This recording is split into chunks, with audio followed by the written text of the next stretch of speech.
Chapter 23, Political Paralysis in the Gilded Age. This is going to bring us from 1869 to 1896.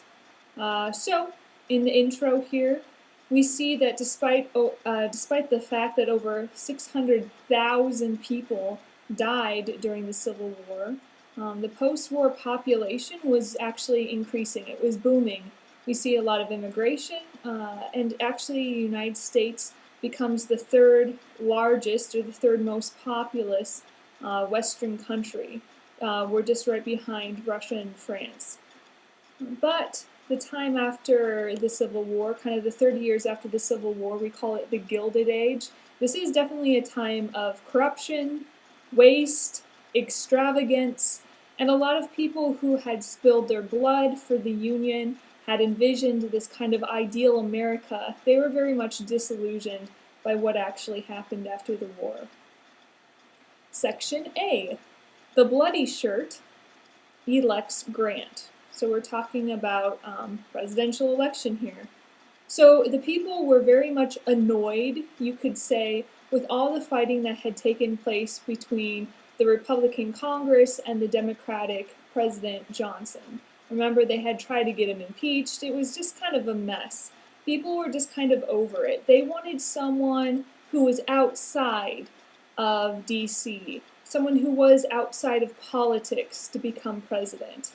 And General Grant was just the man for the job. Remember, General Grant had been by far the most popular Union general during the Civil War. And, after the war ended, people showered him with gifts and money, and Grant unapologetically decided to accept that. And remember, Grant was kind of a crude character. Before the Civil War, he was more or less a drunk working for his dad. Just happened to be a wonderful general, so he wasn't necessarily a politician, and he wasn't necessarily good with people, but he was popular because he had been, such a war hero. So in 1868, the Republicans nominated him for president. Their platform was military reconstruction, which we talked about, remember, dividing the South into the 5 military districts. Well, that was the platform they ran with. And they used the strategy of waving the bloody shirt, thus the title, The Bloody Shirt Elects Grant.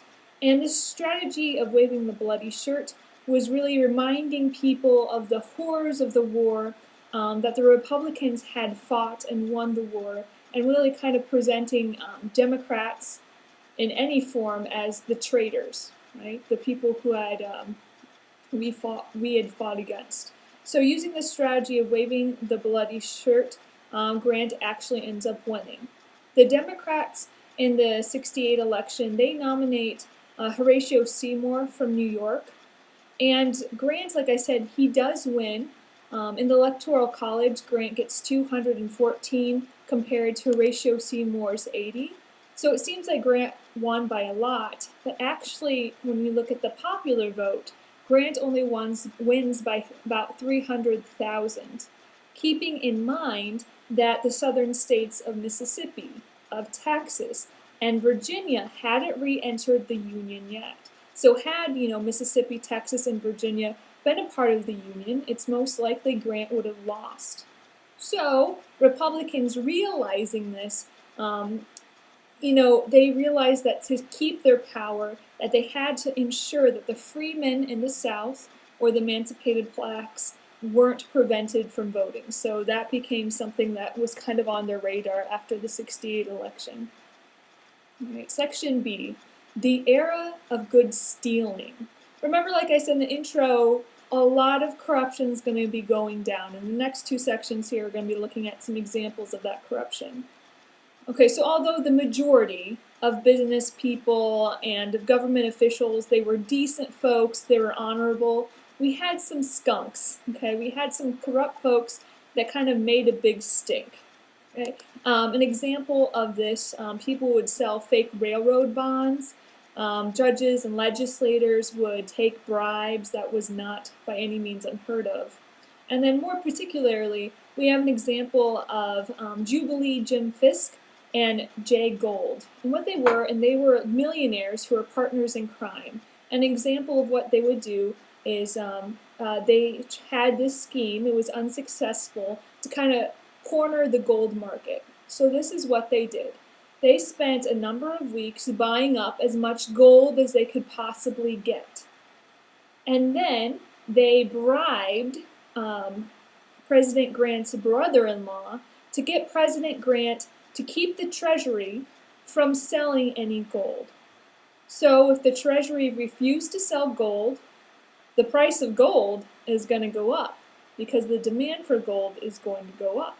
So in their mind, this is what they wanted to have happen. They would buy a bunch of gold. President Grant would have the Treasury stop selling gold.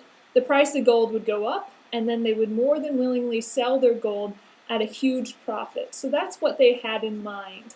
That didn't actually work out because the Treasury, after they bought all of this gold, ended up actually kind of caving in and actually ended up releasing some gold. So they lost out. This scheme didn't work, but it was definitely a political scandal. You know, it was involving Grant's brother-in-law, kind of hitting close to home for Grant. That was an example of some corruption. Another huge example is the infamous Boss Tweed. Okay, Boss Tweed was the boss of Tammany Hall. We've talked about Tammany Hall before. That's kind of a New York Democratic Party political machine who would often work with immigrants. So immigrants would come in exchange for maybe a job in the police force. They would guarantee, or they would ensure that they would vote for the Democratic Party candidate, whoever that might be. So Boss Tweed, you know, head of Tammany Hall, very corrupt, and in just 1860s alone, he swindled over $200 million from New York City. So very, very corrupt. But he didn't get away with it either because of the courage shown by kind of two groups of people. One, there's a political cartoonist who's very famous.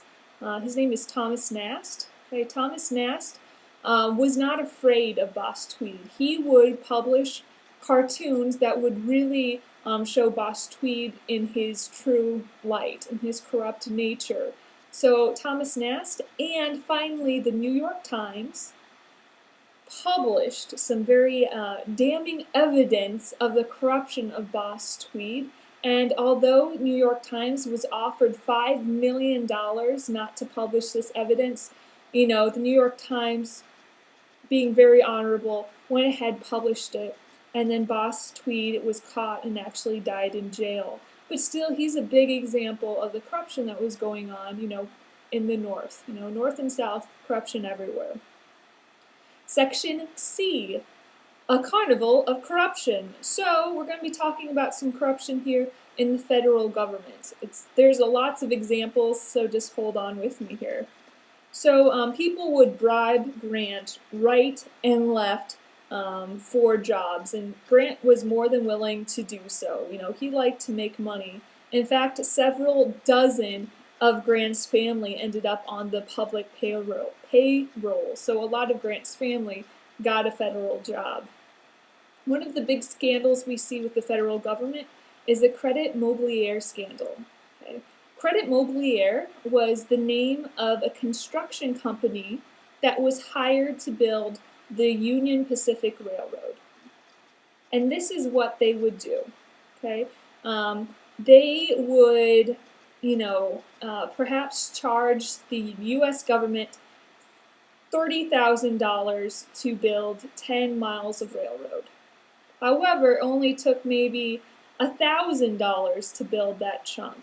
So if they got paid $3,000 for 10 miles, it only cost $1,000 to build that 10 miles. They would pocket that extra $2,000. And I mean, those numbers I just made up. But you know what I'm saying? They would charge, I think the rate was about 348% higher than the actual cost of building the railroad, and they would pocket the money. But the corruption doesn't end there. In order to make sure the scheme continued to work, they would bribe congressmen to avoid persecution. They would bribe congressmen to stay silent on the matter. So when this issue broke, we see a lot, there's a newspaper expose that kind of broke the scandal. And, it revealed the congressman and the vice president were a part of the scandal. The congressmen were getting some of this money for themselves in order to stay quiet on the issue. Another scandal, we see the whiskey ring. The whiskey ring. What it was is a scandal where a group of people kept a lot of the tax money they received on whiskey to themselves. And we even see Grant's private secretary being involved in this whiskey ring. And, Grant actually had to work to, get his secretary off the hook. I mean, there's corruption everywhere. Another example, the Secretary of War, so someone who was in Grant's cabinet. His name was William Belknap. He had to resign after being found for pocketing bribes from suppliers to the Indian reservations. So we see corruption everywhere. Oh no. All right, Section D, the Liberal Republican Revolt of 1872. So this section is kind of talking about what the Republican Party did in response to all the corruption that was happening in Grant's administration. Remember, Grant's a Republican himself, okay? So in growing oppositions to Grant's scandalous ways, kind of a fraction of the Republican Party was created. It was the Liberal Republican Party, and they wanted to rid Washington of its scandals, and also they wanted to end military reconstruction. And they nominated as their candidate, as the Liberal Republican Party candidate, someone that was actually very surprising. His name was Horace Greeley. Okay? Horace Greeley was not a politician, he wasn't a congressman, he wasn't a governor, he wasn't even a war hero. He was actually an editor of a newspaper, of the New York Tribune. And he was very bad-tempered, very emotional, very unsound in his political judgments. And surprisingly, the Democrats started to back Horace Greeley as well. So we see in the 1872 election, the Liberal Republican Party, who don't like to see the corruption in Grant's government, and the Democrats actually are backing Horace Greeley, which is kind of strange because Horace Greeley had continually blasted the Democrats in his paper. But the Democrats thought of him as kind of a compromise candidate, someone that could unite both the North and the South together politically. So in 1872, we have Horace Greeley, and then of course Grant is renominated by the Republicans. So if you were a voter in 1872, your choices weren't astounding, right? You have Grant and you have Greeley, both of who were extremely unqualified for the presidency, who are both very, very temperamental. Okay. In the end, Grant won. The electoral result was 286 to Greeley 66. And although, Grant won, it was a wake-up call for the regular Republicans. They got the message they needed to clean up their act a little bit. So they made a couple of reforms. One, they gave political rights back to all but 500 of the ex-Confederates. So they made that concession. Also, they reduced the extremely high tariff that was going on at the time. Remember, Republicans, they love those high tariffs. And also, they started to reform Grant's administration a little bit. They started to, tone things down with the bribes, with the corruption, that sort of thing. So the 1872 election, really the result of that is some of the corruption starts to go away. All right. The next section, Section E, depression, deflation, and inflation. Okay. So 1873, we see a financial panic, and this panic is caused by the expansion of more factories, railroads, and mines than the existing market could bear.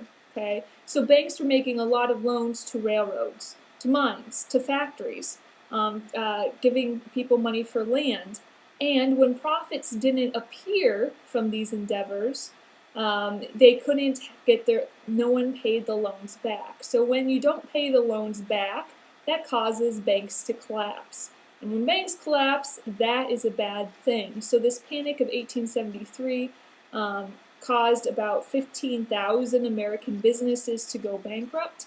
And specifically, it really hurt the black community, mostly because the Freedmen's Saving and Trust Company actually went under, and they lost about $7 million that had been invested by freedmen. So we see a huge decrease in the blacks' economic development. It took a huge toll on them. And also blacks really started to lose confidence in banks, right, when they see this Freedmen's Saving and Trust going away or losing their money. Okay. And a part of this financial panic raises the question between hard money and soft money. Okay, so let's define those for a second. Hard money are like coins, like gold and silver coins, actual precious metals. Okay. Soft money, on the other hand, would be like greenbacks or paper money, like dollar bills, right? So hard money, coins; soft money, paper money, okay? And there is a distinction here. So people who were in debt, for example, farmers, they really liked soft money or paper money because it was easier to pay off their debts, because oftentimes paper money would lose its value, would lead to inflation. So inflation means money is not worth as much as it used to be. So say $2,000 in debt after inflation isn't so bad. Okay, so people in debt, they like inflation, they like paper money, which is soft money. On the flip side, we have people who had given the loans. Okay, so the creditors, they like hard money because hard money does not lose its value. Okay, so creditors liked hard money because they didn't want their loans to be repaid in depreciated money. So in the end of the day, hard money won. Okay, in 1874, Grant vetoed a bill to print more paper money, so that's a victory for hard money. And also in 1875, the next year, there was something that was passed that was called the Resumption Act. Okay, and this act promised that the government would start to withdraw some greenbacks from circulation and start buying more gold, okay, to make sure that paper money was stable. Okay, because remember during the Civil War, they were just printing way more money than they had gold to back it. So now they're trying to fix that problem. They're trying to restore paper money to to its original value. So like I said, what he did is he started to take some of that paper money out of circulation and started to buy more gold to make sure that value of that dollar bill would stay stable. Okay. So the part of the Resumption Act said that starting in 1879, you would be able to bring in a dollar bill to a bank and get that value of gold from it. So they wanted to guarantee that every single dollar bill would be worth what it's supposed to be worth in gold. So yeah. So with this issue, we get kind of a sideline here. We have the issue of silver. So we're on the gold standard not right now, but back in the day we were on the gold standard in the United States. Okay, all of our money is supposed to be backed by gold. Well, some people thought that our money should also be backed by silver. Because here's what happened. We see at this time a huge deposit of silver was discovered in the United States. So we were mining more and more silver. So because there's more silver, the demand for silver goes down, so the price of silver goes down. So those people who are in debt, who want to see inflation happen to money, they want the United States to start backing some of their money in silver as well. Because if you back your money in silver at this time, that would lead to inflation, and that was something that debtors liked. So there was a movement at this time to also back currency with silver. But Grant had nothing to do with that, at least for the time being. Okay, so this is not a done deal by any means, but for right now, we're backing money by gold, not by silver. Okay, so this actually works. This kind of scheme works to make sure that the currency, the paper money, holds its value. So this policy is actually called contraction, when we're taking away some of the paper money and backing more of it with gold, that's called contraction. And that leads to deflation. Okay? Deflation is when a dollar is worth more than it used to be. So inflation means a dollar isn't worth as much as it used to be. Deflation means a dollar is worth more or can buy you more than it used to be able to. Okay? So this, contraction, which leads to a deflation, which causes dollar to be worth more than it used to be, this was probably actually pretty bad for it kind of worsened the impact of the depression that was going on at the time, but it was a good thing because it restored the government's credit. Okay, it restored people's confidence in the money system. So when redemption day came, a lot of people didn't choose to trade in their dollar bills for gold because they felt confident that it was worth that value. So that worked out pretty well. All right, next section, Pallid Politics in the Gilded Age. For those of you who do not know, pallid means kind of like dull or uninteresting. Wow, I really want to know about this section now. So Pallid Politics in the Gilded Age. Like I mentioned before, Gilded Age is just a term that was actually coined by Mark Twain for the 30 years after the Civil War. If something is gilded, say I have like a gilded paperweight, it's a bunch of like cheap metal covered with perhaps silver. So if it's gilded, it's shiny and new on the outside, but if you dig a little bit deeper, you're not going to like what you see. So the Gilded Age looks really good, really shiny on the outside, but we get a lot of corruption on the inside. Anyway, so during the Gilded Age, the two political parties, right, the Republicans and the Democrats, they are actually really close. They're kind of like on a teeter-totter. It was really easy. We see a lot of times one session, the Republicans would dominate Congress. The next section, we see Democrats dominating Congress. So they were kind of on a teeter-totter, really close. So any little thing could upset the balance or determine who gets the power. And because of that, people didn't like to make a lot of waves. Politicians were really weary of really going out their full force because they didn't want to upset the balance. They're kind of walking on tiptoes. So because of that, we see a really pallid politics, right? Not a lot going on of much consequence, kind of just very trivial things that are being pursued. And surprisingly, both of the parties, the Democrats and the Republicans, were actually really, really close on most issues. They agreed on most economic issues. There was hardly any difference really politically between the two parties.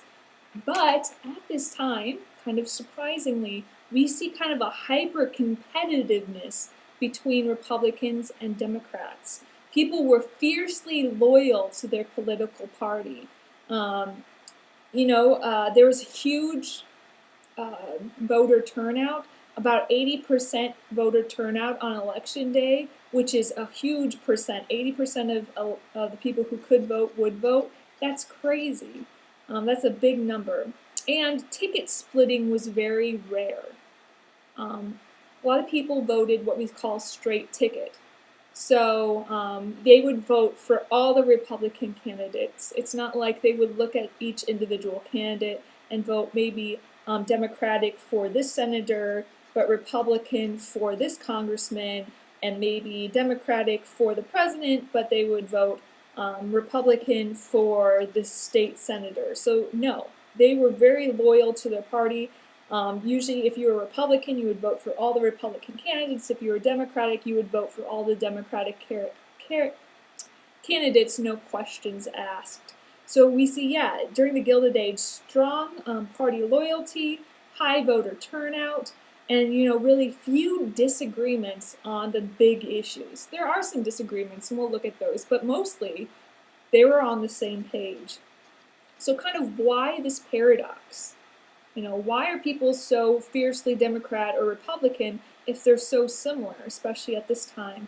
And really what it comes down to is the ethnic and cultural differences in party membership. Okay? Republicans at this time, it was an ode to Puritanism. Republicans thought there should be a strict code of personal morality. The government should play a role in regulating the economy, and the government should play a role in kind of the moral affairs of society. Okay, so we see Republicans at this time. Remember, Republicans were thinking Grant, we're thinking Lincoln. Freedmen in the South, right? Blacks in the South were usually Republicans. Union veterans, yeah, that makes sense. Like they would be Republicans, people who had been in the Union Army. We see a lot of the Midwest being Republican, and we see a lot of the rural areas, or like the small towns in the Northeast, being Republicans. That's the Republicans. On the flip side, our Democrats. Our Democrats are the white South. That's, I mean, for the next 100 years, we'll see that the white Southerners are Democrats. And the people, especially immigrants in the big cities in the Northeast, are Democrats. Okay, so, you know, Democrats, we see a lot of Catholic immigrants. They were less stern on the view of human weaknesses. Remember, our Republicans are more puritanistic, we can say. Yeah, so regardless, Republicans and Democrats, they're really close, but we see there's a very distinct ethnic and racial connotation. If you're white in the South, you're a Democrat. If you're a Catholic in the North, you're a Democrat. If you are black in the South, you're a Republican. And if you kind of follow that puritanistic heritage, you are a Republican. All right, so regardless, we see that the lifeblood of both political parties, you know, how they roll, is through the patronage system, okay, which is exchanging kickbacks and jobs for votes. Okay, so if you are a Republican, you are going to maybe be seeking some federal jobs if you help get a Republican nominated or a Republican in office. So yeah, patronages is really when you get a federal job in exchange for your support of a specific candidate. And we see in the Republican Party this patronage system causing a division. So within the Republican Party, we see kind of two sections. We see the stalwart faction, and this was led by someone called Roscoe Conkling of New York. So the stalwart faction, led by Roscoe Conkling of New York, they were in favor of this spoil system, of this patronage system, of the political machine. So stalwarts were in favor of the spoil system. Think of the S, stalwart, spoil system. That was led by Conkling.